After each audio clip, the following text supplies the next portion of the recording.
Έλα, τι γίνεται? Πώς πας? Τι έχουμε, τι νέα? Μαλακίες πάρουμε αύριο. Ναι. Δηλαδή να φοβερήσει τους πάντες και τα πάντα. Ναι. Λες και να φοβηθούμε. Καλά, τι να φοβηθείς τώρα, τι να φοβηθείς τώρα, είναι δυνατόν να φοβηθείς? Τι να φοβηθείς, λέω. Ό,τι θα παραιτηθεί θα δείξει για τους πολίτες 9 μέρα. Ναι. Δεν τα ξέρεις μωρό Βαγγέλη. Ναι, ναι. Το μεταξύ δεν βλέπει και κανέναν να ενδιαφέρεται βέβαια. Θέλει αυτό. Ναι. Βαγγέλη, άκου να δεις. Έχεις πάει σε μαγαζί να έχει παγιάτικο εμπόρευμα. Να είναι προς διάρνηση και να υπάρχει ενδιαφέρον να το πάρουνε. Ναι.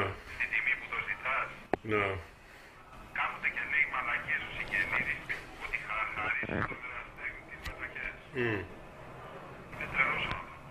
Ποιος, το κόκαλης θα της χαρίσει? Ναι. Καλά, όχι. Καλά πες το, καλά. Αλλά και το Λαπρεντιάδη και αυτούς που διαβάζω λένε άλλα πράγματα, δεν λένε τίποτα δηλαδή. Τι λένε? Ο Λαπρεντιάδης λέει εγώ το real estate, λέει ξέρω εγώ τι λέει συνέχεια, είμαι παρά το προέδρο, λέει δεν καταλαβαίνεις και τι θέλουν κι αυτοί. Ο Λαπρεντιάδης. Ναι. Ακόμα ο άνθρωπος δεν έχει ιδέα. Ναι. Τι είναι που θα τον τεινάξουν τον Ολυμπιακό στον αέρα και θα ψάχνομαστε όλοι. Ναι. Γιατί έχει δύο διευθυντάς μαθητευόμενους μάγους Ναι. που τους έχει δώσει κάποια δικαιώματα και έχουν τρελαθεί όλοι αυτοί. Ναι. Το καταλαβαίνω. Το καταλαβαίνω. Ναι, τι να πω, δηλαδή για το Λουβάρι. Θα τον εγαμίσω το Λουβάρι. Ναι. Στο Συμβούλιο θα πω ότι είναι η καταστροφή του Ολυμπιακού. Ναι. Και ότι πήγε για δημόσιες σχέσεις εκεί. Ναι. Και ότι είναι εγκληματικό αυτό που έγινε με τον Λουβάρι. Ναι. Κανέναν άλλον. Εκεί... Έκανε τα αδύνατα δυνατά να παρασύρει τον πρόεδρο να κάνει αυτό το ελεύθερο λάθος. Ναι. Τα αδύνατα, γιατί το ξέρω πώς είναι. Το πόσο πιεστικό και τι ψιθυριστής είναι άμα είναι να καταφέρει κάτι. Ναι.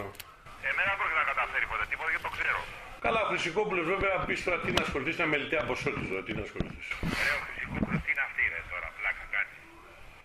Ναι. Αυτοί θα μου επιτεθούν εμένα για την εκπομπή τη δική σου όλη. Και τρίβω τα χέρια μου να κάνουν τέτοια μαλαγία. Το Μόραλης και τα λοιπά.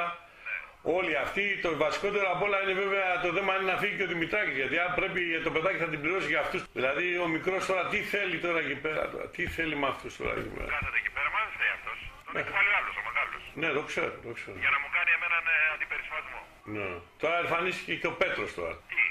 Εμφανίζεται βλέπω, ήταν εκεί πάλι χτες, πάλι στο προτεσινό μάτς, πάλι εκεί συνέχεια. Ο Πέτρος. Ναι.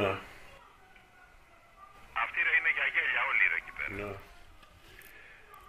Για γέλια. Ο Πέτρος τι να κάνει ρε. Okay, βλέπω, καταρχήν δεν έχει πάρει είδηση τώρα, ξέρω ότι γιατί καταλάβει τι γίνεται. Γελάει σαν το μαλάκα εκεί πέρα. Ναι. Και ο Τζούνιορ λέει ήρθε από την Αμερική και πήγε στο γήπεδο. Πού να καταλάβουν αυτοί. Καλά δεν καταλαβαίνουμε τίποτα αυτοί. Είναι... Και το πιο Ο Πέτρος θα διέλυσε τον Ολυμπιακό με τον Λεμονί και με τον Ήβιτ. Ναι, ναι, ναι, ναι. Αυτό το αρχίδιο δημοσιογράφος στο Σταρ εχθές. Ναι. Και έλεγε για τον Ήβιτ. Ναι. Του κόσμου τα εκατομμύρια. Έλεγε ο Καραβίτης τώρα σήμερα φάγα τον καλύτερο προπονητή φάγανε και δεν ξέρει τίποτα για τις φυσούνες. Έτσι λέει. Ναι, ναι. Γιατί ο Καραβίτης Ναι. υπολογίζει να έρθει ο Λεμονής πίσω να το πάρει βοηθό. Α, πάνε και αυτά τα θέματα. Μόνο αυτά πάνε, τίποτα άλλο. Και ο Καραβίτης θα κοιτάξει την ΑΕΚ. Ναι. Πήγε και παίζει την ΑΕΚ και έκανε κολοδάχτυλα στους Ολυμπιακούς. Ναι, ναι, ναι, ναι. Που τύχουνε κάπου ξαναγυρνάνε στον Ολυμπιακό. Γιατί τώρα λέγεται είχατε βάλει το Λεμονής, λέει φέρει τα καλύτερα αποτελέσματα και του λέω με συγχωρείς, αλλά τώρα αυτή τη στιγμή το Λεμονί που τον εβάζεις, τι σχέση έχει με την σημερινή κατάσταση. Ο πρόεδρος λέει πρέπει να κάνει την επανάστασή του. Δεν διέλυσε τον Ολυμπιακό ο Λεμονής και έφυγε. Δεν ήξερε τώρα λεπτομέρειες, του λέω τώρα άμα δεις ορισμένους καμίνους παίκτες θα καταλάβεις. Ο Τζόρτζεβιτς είπε κόντευα να πεθάνω στο γήπεδο. Γιατί το είπε, του λέω. Μα γιατί το είπε. Ναι. Και τι σου είπε. Τι να πει, δεν ξέρει αυτός, δεν ξέρει. Αυτός νυχτωμένοι είναι βαθιά αυτοί, οι περισσότεροι δεν ξέρουν τίποτα. Δεν έχουν ιδέα αυτοί. Πού είναι εκείνος, πού είναι τ' άλλο, συνέχεια έλεγε, συνέχεια έλεγε. Έλεγε. Ανά. Για μένα τι είπε. Καλά πράγματα είπε. Ναι, ρε παιδί μου, καλά είπε, αλλά το θέμα είπε ξαφνικά πήγε στο Λεμονί. Του λέω, πήγε στο Λεμονί και έλεγε γιατί να μην είναι ο Λεμονί στον Ολυμπιακό και αυτά. Του λέω, με συγχωρείς αυτή τη στιγμή μεταγραφές, του λέω, μπορεί να γίνουν. Εδώ είναι το ζητούμενο τώρα. Τι είναι. Τον έβαλε Λεμονί. Δεν ξέρω, μπορεί να τον έβαλε Λεμονί. Εσύ τι βλέπεις για μεταγραφές, δηλαδή φτωχά πράγματα. Αν πάρουμε φτωχά,